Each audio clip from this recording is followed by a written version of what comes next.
if you have to convince a sister, a woman, that you are a good option, that you're her best option, right? By jumping through hoops, by proving yourself, by buying her stuff, by telling her what she wants to hear, she's not the one for you. That's what I tell my sons.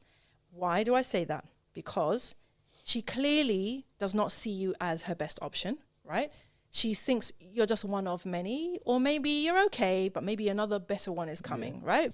Now, if you finally convince her to marry you, what is going to happen in that relationship?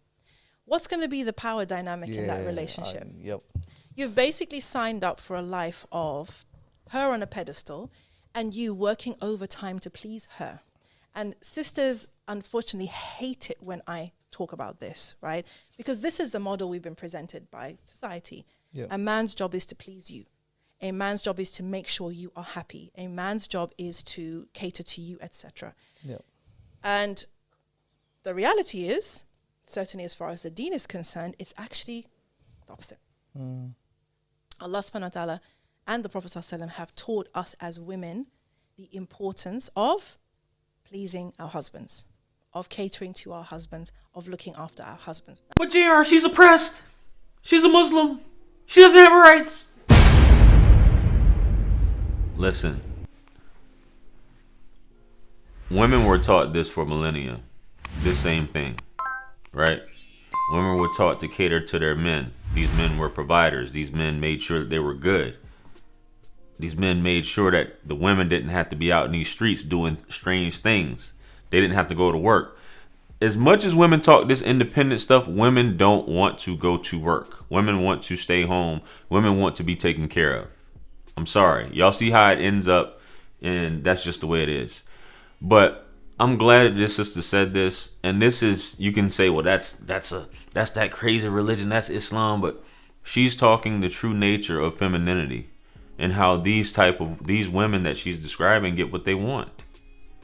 You know, but you guys, a lot of you guys have put on what I said. You have a woman elevated on a pedestal. You're chasing her. That's why you can't chase women. The woman has to be more into you than you are into her. And women don't like to hear that, but that's just the truth. Like, you just imagine what she just said. You're pursuing a woman constantly. Please be with me. Please be with me. Please, with me. Your Highness, please be with me. Every time you're trying to get a woman back, or you're calling her repeatedly, please give me some of your time. Oh, oh, you're my queen. I'm gonna put you up on a pedestal. I'm gonna do this. Whatever you call it, you just do everything for her, and she's just completely turned off. So a lot of women, that's why they say I heard this before. A woman was saying, two pretty people can't be together. Right? Just based off looks. Two pretty people can't be together. One person has to be ugly. You know what I'm saying? One person has to be ugly. And sometimes men and women shouldn't compete. Especially men shouldn't be competing with women in terms of who looks better, so on and so forth. But if she feels like you aren't attractive or you're less than her, you're a peasant, that's gonna go into marriage. And she's gonna treat it like I did you a favor by marrying you. I could have been with any man, because women will say this. I could be with any man in this world. How many dudes try to talk to me and I just decided to settle for you? Because that's basically what this video boils down to, is that you're settling for a woman. You should never settle for anybody. You love the one that loves you. I'm not saying she has to be butt ugly. JR, why does this ugly woman loves me? I don't want to be with her. She doesn't have to be butt ugly. You know what I'm saying? But that beauty stuff, is going to fade eventually as well. You need to be with somebody that's down for you, that's willing to put you first. I'm not saying put you on a pedestal, but she cherishes her man, her husband. And that in turn, a man who really knows himself, he's going to reciprocate. He's going to make sure he'll do anything for this woman. Not on no simp stuff, but literally, he'll do anything for this woman. What do you need, babe? That's what you need? I got you. Say less. Because that's the type of energy that's going on in the household that many people can't relate to. A lot of you are in unilateral relationships. One-sided. A lot of you are chasing the other. And that's not how it should be. Fellas, and this is to the fellas, I'm not talking to all you fellas. I'm talking to you who've qualified yourself to be able to demand certain things. And be able to say, even though I don't like to, I'm not even going to say deserve. But you must qualify yourself to that point where you know who you are as a man. And I know what I stand on. I'm about that action. I'm about taking care of business. I'm about solutions. I'm about loving on you the same way you loving on me. And we don't have time for all this other foolishness and bickering and things like that. You guys have to be on that type of time, you know, instead of settling. Because that it does get old. You see a lot of guys. You got guys, and I know firsthand, a friend of mine, I think I told this story before. You know, he married this pretty woman. She decided she didn't want to be at home with the kids anymore. She started working because she got a BBL and everything. Start working at this office, getting a lot of male attention, you know, in and out. And her husband, who they had been with, they got kids together, been with for years, would still always try to be around her, still try to come up to the job, still try to bring her lunch. A lot of you ladies are like, what's wrong with that? I would love my husband. You would get tired of it, baby. You saying all this, but you would definitely get tired and be like, what is this guy doing? Ladies, there's nothing wrong with appreciating and cherishing your man.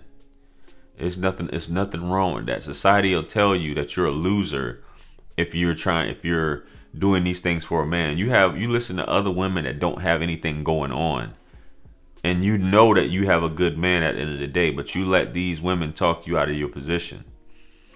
Happens every day. You get talked out of your position by listening to somebody that can't even keep a man, can't keep a relationship. Their life is just all jacked up. You know what I mean? It's just all tore up. So you can't roll like that, guys. It's not about being, you know, dictator and peasant. It's not about that. It's about knowing what you stand on. And I want my woman to be able to reciprocate this energy that I'm giving off. We work together. This is a symbiotic. I don't even want to use that.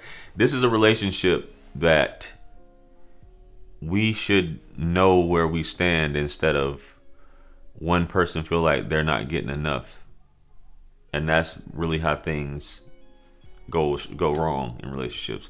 When one person feels like they're not getting enough, they feel like they're being cheated, they feel like they're giving it all. And that's what relationships are at the end of the day, guys. Relationships, you go into relationships to give. That's what you do. You go into relationships to give. The sooner you figure that out, guys, the better. You know. So with that being said, man, I know this is gonna because a lot of you can't get past the woman who is speaking. You're like, she's indoctrinated, she's this way, she's that way. She has to cover up, and without even doing the homework, without even doing your research on why these things, why it is the way it is. You know. So let me know what you guys think about the video. Comment below. Like, share, comment, and subscribe. Hit me up on Linktree to book a one-on-one with yours truly. Purchase all my books, merch, t-shirts. Helps to support the channel. Follow me on Instagram, Facebook, and TikTok. And with that being said, much blessings and abundance. Stick around for the next video that's going to pop up on the screen. And that's where I'm going to see you guys at. It's your favorite everything, Wisdom. I'm out of here. Peace. It's God's beat maker. And I don't know. I haven't put a light in the sky for the G's that done turn memory from go. Blessings we send to the ghetto youth them.